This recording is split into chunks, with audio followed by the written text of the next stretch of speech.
Hello everyone, myself Arman from grade 5th A. Today I am going to do science project of wind energy and example of renewable source energy. Now as you are able to see, here is a house and the bulb is here and there is a windmill. Now as we know, the energy of the windmill, if we will on the button, the fan will move and the energy then we will convert it into the electrical energy.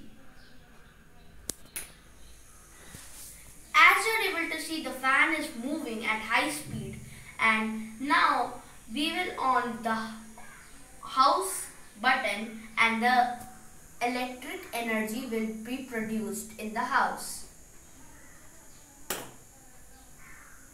As you are able to see, the light is on. This is an example of renewable energy because the wind is last for a long period of time and it could produce lot of electricity to this house. Thank you.